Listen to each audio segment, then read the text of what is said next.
Olá, nosso estudo de hoje, nós vamos analisar, entender um dos milagres do Senhor Jesus, que foi o milagre em Caná da Galileia.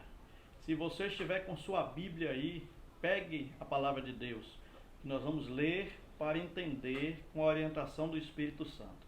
Vamos, como nós estamos, fechar os olhos, quem puder, e vamos pedir a bênção de Deus. Soberano Senhor, honrado e exaltado seja o teu nome, Pai. Abençoa-nos na leitura da tua palavra, que possamos aplicá-la às nossas vidas, em nome de Jesus. Amém. Evangelho de João, capítulo 2.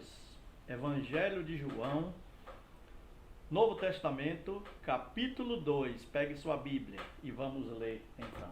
Diz assim a palavra de Deus a partir do verso 1 até o verso 11.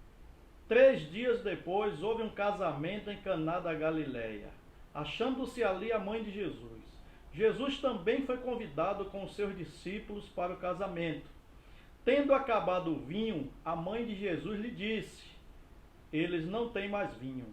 Mas Jesus lhe disse: mulher, que tenho eu contigo? Ainda não é chegada a minha hora. Então ela falou aos serventes: fazei tudo quanto ele vos disser.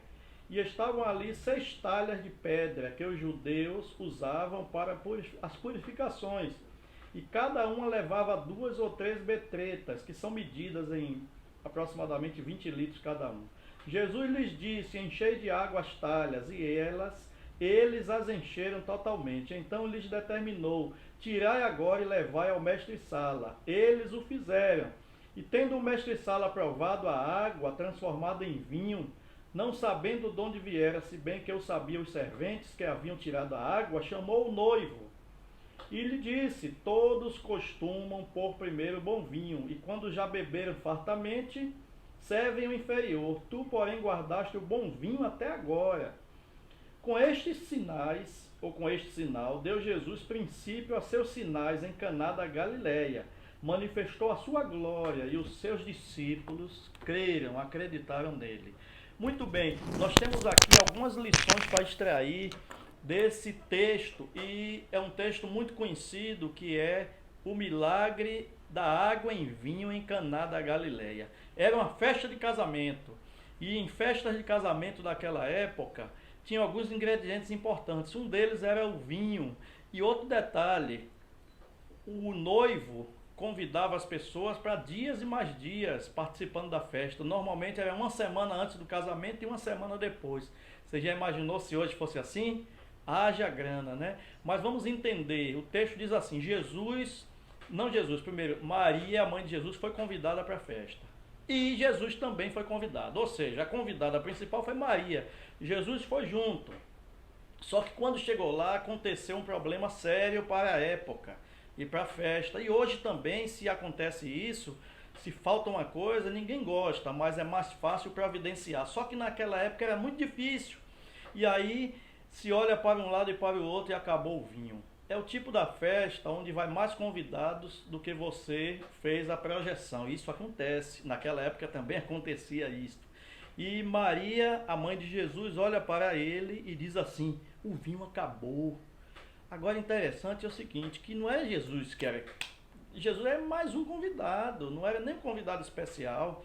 E o que é que Jesus tinha a ver com a falta do vinho? Interessante. Tanto que Jesus diz assim, no texto diz assim, Jesus disse: mas essa questão aí não é comigo. O que é que eu tenho a ver com a falta de vinho?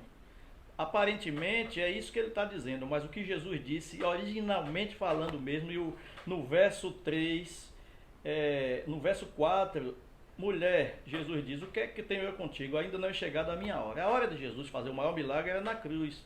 Todavia, Jesus não foi contra a sua mãe, nem foi indelicado, porque a própria mãe de Jesus disse depois, chamou os serventes e disse: faça tudo o que ele vos disser. O que ele disser, vocês façam.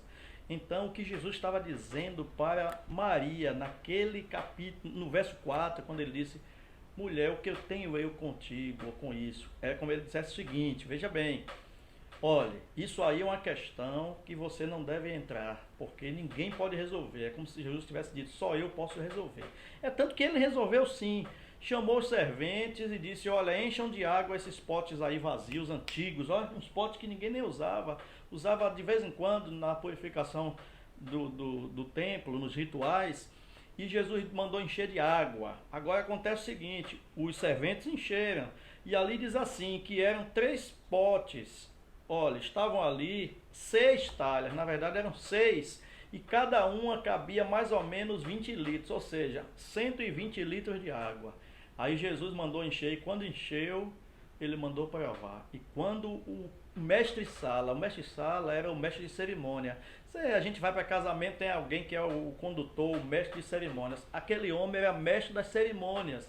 E ele então provou. Quando ele provou o vinho, ele ficou impressionado, porque era vinho de altíssima qualidade. É tanto que ele chamou o noivo e disse: olha, todo mundo serve primeiro o bom vinho, e depois o inferior, quando todo mundo já está terminando a festa, mas você está servindo o melhor depois. Mas não sabia ele, depois ele soube, que o Senhor Jesus foi que fez um milagre. O que é que esse texto, essa história, essa parábola tem a nos ensinar? Ora, o que acontece é o seguinte: toda crise é uma oportunidade para Deus agir. Anote isso, toda crise é uma oportunidade para Deus agir. Agora, Deus só age quando Ele é convidado. E muitas vezes Ele não atua porque nós não confiamos a Ele nossos problemas e dificuldades. Nós queremos resolver com nossas próprias forças. Maria foi sábia em entender de imediato que só quem podia resolver era o Senhor Jesus. Por isso ela chamou Jesus para resolver. Agora, um detalhe importante é o seguinte: Jesus, Ele pode modificar, transformar a nossa vida, melhorar nosso relacionamento, melhorar nossa família, melhorar nossa vida, melhorar nosso relacionamento social com as pessoas, quando nós o colocarmos no centro da nossa vida, quando nós o convidarmos. E eu ainda vou dizer uma coisa: há muita gente que coloca Jesus como segundo ou terceiro plano. Nessa festa de Caná da Galileia, Jesus foi mais um. Só que quando Maria chamou Jesus e deu para ele a incumbência de resolver aquela situação, ninguém podia, só ele. E ele operou o milagre. E uma coisa, a festa ia ser uma decepção, uma frustração, e uma insatisfação. E Jesus transformou insatisfação em contentamento, transformou tristeza em alegria. E é o que Ele pode fazer hoje em nossa vida. Olha, nós estamos vivendo hoje num contexto muito difícil, muita crise e desafio, crise de todos os lados, porque a gente entende que a crise hoje que nos cerca, que envolve o mundo todo, não é só a crise sanitária ou de saúde. Não, é crise sanitária, de saúde, social, emocional, psicológica, financeira, de relacionamento, de toda a natureza. Crises pessoais, psicológicas. E o que é que acontece? A situação que ninguém pode resolver, a não ser chamar o Senhor Jesus. Inclusive ele próprio disse assim: porque sem mim nada podeis fazer. Quando ele disse: está em mim e eu em vós, porque sem mim nada podeis fazer. Agora, com Jesus nós podemos tudo, sem Ele não podemos nada. É por isso que o apóstolo Paulo disse aquela famosa frase, ou o famoso verso, Filipenses 4,13: eu posso tudo naquele que me fortalece. Então, o convite que eu faço a você hoje, neste momento, é, em primeiro lugar, convide Jesus para ser o convidado especial da sua vida, da sua casa, todo dia. E como é que eu faço isso? Oração e Bíblia. É o BO, eu digo assim, é o BO, e eu não canso de dizer, BO, o BO do cristão não é o boletim de ocorrência que a gente faz na polícia, na delegacia. É Bíblia mais oração que a gente faz diante da maior autoridade do universo, que é o nosso Deus. Bíblia e oração.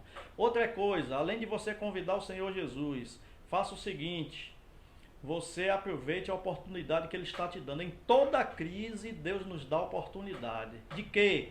Nos aproximarmos mais dEle, lermos mais a sua palavra. Então faça isso, convide Jesus, aproveite a oportunidade.